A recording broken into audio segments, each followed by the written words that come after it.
Саламатсыздарбы, Нурез каналында жаңылыктар топтому акыркы сааттардагы жаңылыктар менен таанышып алыңыздар. Бүгүнкү жаңылыктардан кыскача. Алтынбек Сулайманов: кредитке дагы каникул алып беришибиз керек. Коронавируска каршы вакцинаны тестерлөө башталганын айтты. Министр: бет каптар паспорт менен сатыла баштады. Алдыда ушул жана башка жаңылыктар менен кененирээк таанышып алыңыздар. Видеону аягына чейин көрүп, каналга катталып, лайк басканды унутпаңыздар.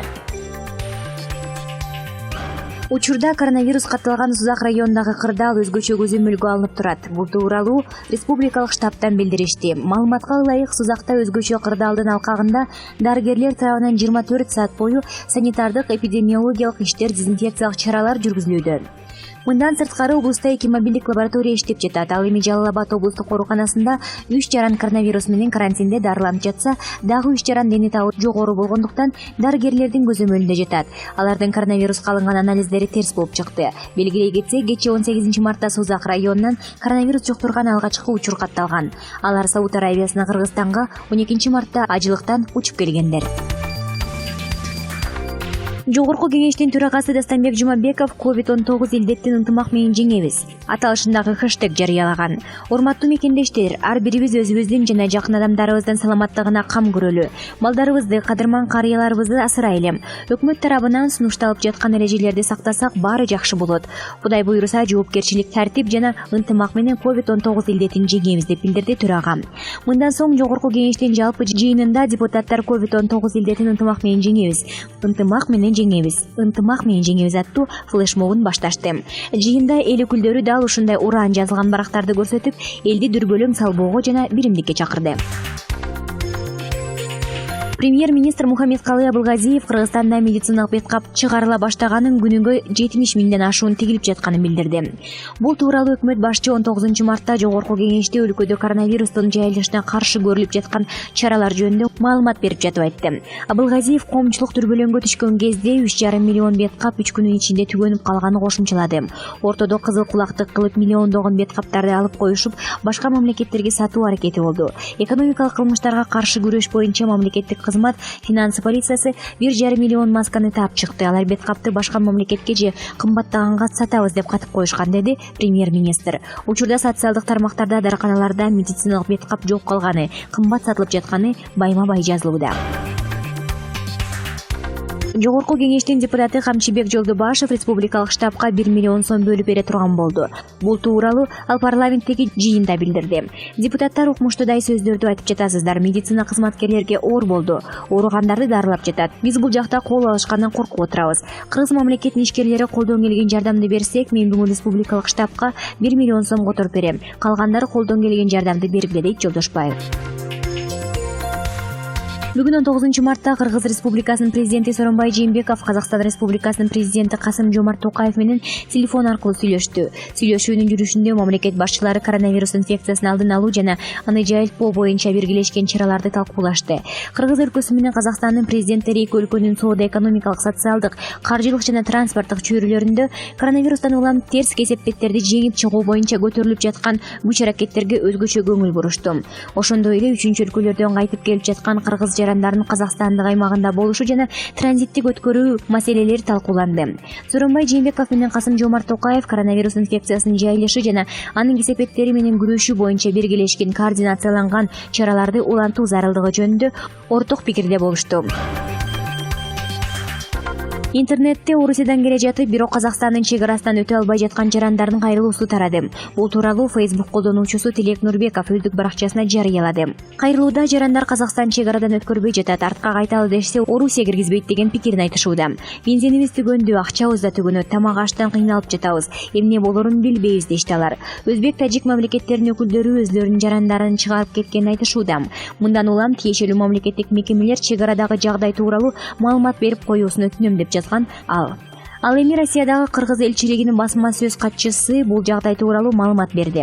Анын айтымында, видеодо көрсөтүлгөн жарандар нейтралдык аймакта эмес, Россия Федерациясынын аймагында Казакстандын чек арасын ачылышын үмүттөнүп кетпей күтүп жатышкандыгын айтты. Бул видеодо Кыргызстандын Оренбург шаарындагы ардактуу консул Талайбек Жандар уулу Кыргызстандын Россиялык Федерациядагы элчиси Жекшенкуловдун тапшырмасы менен Россия Федерациясынын Сагарчин чек ара өткөрүү пунктунда Кыргызстандын жарандарында Казакстан тарабынан киргизилген убактылуу чектөө алынгыча автоунаа менен менен Казакстандын мамлекеттик чек арасын өтүүгө мүмкүн эместиги тууралуу түшүндүрмө берип жана Кыргызстандын жарандарына Россия Федерациясындагы убактылуу жашаган жерлерине кайтып аталган Казакстан чек арасындагы чектөөлөр алынгычакты күтүп же болбосо Кыргызстанга авиа каттам менен жетип алууну сунуштап жатат. Азыркы учурда Кыргызстандын айрым жарандары аталган сунуштарды түшүнүү менен кабыл алып, Россиядагы жашаган жерлерине кайтып келишти. Айрымдары темир жол менен Кыргызстанга кетишти. Ал эми видеодо көрсөтүлгөн жарандар нейтралдык аймакта эмес, Россия Федерациясынын аймагында Казакстандын чек арасынын ачылышын үмүттөнүп кетпей күтүп жатышат. Айтылганын негизинде соц тармактарда чындыкта дал келбеген маалыматты таркатуудан баш тартууңузду сунуштайбыз. Кыргызстанда 800 миң адамдын насыясы бар экен. Бүгүнкү күндө коронавируска байланыштуу бардык бизнестер токтоду. Мындан улам биринчи кезекте кредитке каникул алып беришибиз керек деп билдирүү жасады депутат Алтынбек Сулайманов Жогорку Кеңештин жалпы жыйынында. Эл өкүлү сунуш айтып, премьер-министр Мухаммедкалый Абылгазиев жана Улуттук банктын төрагасы Толкунбек Абдыгуловго кайрылды. 3 же 5 ай болобу, же жылдын аягына чейинби билбейм, ушул сунушту кабыл алышыңыздар керек, деди Сулайманов. Мындан тышкары депутат тышкы карыздарга дагы каникул суроо керектигин белгиледи. Мурдагы депутат Өмүрбек Бабанов коронавирус менен күрөшүүгө 5 миллион сомдук жардам берет. Бул тууралуу ал Фейсбуктагы баракчасына жазды. Саясатчынын айтымында Саламаттык сактоо министрлигинин эсебине 3 миллион сом бөлүнөт. Ал эми 2 миллион сом 2000 пенсионерлерге дагы дар-дармектер үчүн которулат. Ынтымагыбызды жана акылмандыгыбызды сынай турган учур болуп жатат. Биз бардыгыбыз башыбызды бириктирип, бул тумоону жеңишибиз керек. Коронавируска каршы күрөштү жөнөкөй жараныбыз да, бизнесменибиз да колдоого алышы керек. Бүгүн элибиз үчүн колдон келген жардамды көрсөтүүнү мен да жарандык милдетим деп эсептейм. Андыктан биз 5 миллион сом бөлүүнү чечтик деп айтылат Бабановдун билдирүүсүндө. Дүйнөлүк саламаттык сактоо уюмунун башкы жетекчиси Тедрос Адханом Гебрейесус COVID-19 вирусуна каршы алгачкы вакциналарды тестирлөө башталганын айтты. Бул тууралуу РИА Новости кабарлады. Билдирмеге ылайык Дүйнөлүк саламаттык сактоо уюмунун жетекчиси коронавирустун жаңы түрү чыккандан кийин 60 күнгө жетпей эксперттер вирусту текшерип сыноо жүргүзө баштаганын жетишкендик экенин айтты. Биз дүйнө жүзүндөгү ремпоздорго, сыноодогу дары-дармектерге системалык түрдө баа берүүнү сунуштайт элек, деди Гебрейесус. Дүйнөлүк саламаттык сактоо уюму буга чейин коронавирус пандемиясын жарыялаган. Азыркы тапта дүйнө жүзү боюнча бул вирусту жуктуруп алгандардын саны 218.809 адамга жетти. Илдеттен 8.810 адам көз жумуп, 84.113 киши айыкты. Бул вирус Кыргызстанга да жетти. Өлкөдө 3 адамдан коронавирус аныкталды. Алар Сауд Аравиядан, Кичи Ажылыктан келишкен. Жарандарга 3 даана беткап паспорт аркылуу берилип жатат. Бул тууралуу бүгүн 9 мартта Саламаттык сактоо министри Космосбек Чолпонбаев маалымат жыйын учурунда билдирди. Анын айтымында 17-18 мартка өлкө боюнча 630 миң беткаптар таратылып, баасына 10 сомдук чек коюлган. Бүгүнкү күндө беткаптарды тигүү боюнча өндүрүш иштеп жатат. Алса Ош шаарындагы дагы бир компания көп жолку колдонуучу беткаптарды чыгаруу боюнча иш жүргүзүүдө. Алар беткап менен башка аймактарды дагы камсыздашат, деди министр.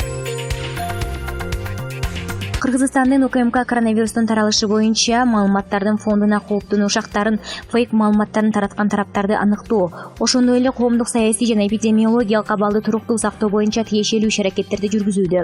Түшүндүрүү профилактикалык иштер укук коргоо жана жергиликтүү өзүн өзү башкаруу органдары менен биргеликте өткөзүлүп жатат. Азыркы тапта республикада кырдаал стабилдүү базарлар жана соода түйүндөрү өз нугунда иштеп жатат. Коронавирус боюнча республикалык штаб күнү түнү иштеп 0312 88 16 84 ишеним телефону боюнча бардык суроолорго жооп берүүгө даяр. Кыргызстандын УКМК жалган маалыматтары жана башка ушул багыттагы материалдарды тараткандыгы үчүн Кыргызстандын мыйзамына ылайык кылмыш жаза жоопкерчилигине тартыла тургандарын эскертет. Сауд Аравиясында умрада Кичи Ажылык сапарына болуп кайткандарын текшергендерде алар нааразы болушкан. Бул тууралуу Саламаттыкты сактоо министри Космосбек Чолпонбаев билдирди. Министрдин айтымында алар биз ыйык жерден келе жатабыз, биз тазабыз деп текшерүүчүлөргө кине коюшкан. Биз чартердик каттам менен келгендерди кое берсек, аларды азыр табуу кыйынга турмак. Ошондуктан алардын нааразычылыгына карабай бардык текшерүүдөн өткөрдүк. Чек ара кызматы да, дарыгерлер да өз иштерин көрсөтүлгөн тартип менен так аткарышты деп билдирди министр.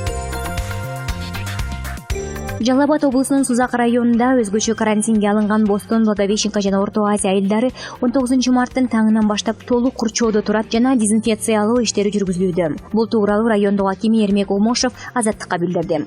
Блокпосттор менен курчалган айылга эч ким кирип чыкпай жатат. Ооруларды жана боюнда бар келиндерди унаалар менен постко чейин алып келишип, ушул жерде дарыгерлер көзөмөлдөп жатат. Ал эми азык-түлүк жагынан зарыл болгон учурда айылдардагы дүкөндөргө жеткирип беребиз. Кырдаал көзөмөлдө жана тургундар түшүнүү менен кабыл алып жатат. Бүгүндөн тартып айылдар толугу менен дезинфекцияланып жатат, деди Омошев. Акимчиликтин маалыматына караганда Бостон, Благовещенка жана Орто Азия айылындагы 2020 чукул кожолукта 10.436 адам жашайт. 18 мартта Кыргызстанда коронавирус жуккан алгачкы 3 адам аныкталып, буга байланыштуу Сузак районуна өзгөчө кырдаал жарыяланган. Саламаттык сактоо министрлиги 19 мартта Кыргызстанда коронавирустун жаңы учуру катталган жок деп билдирди.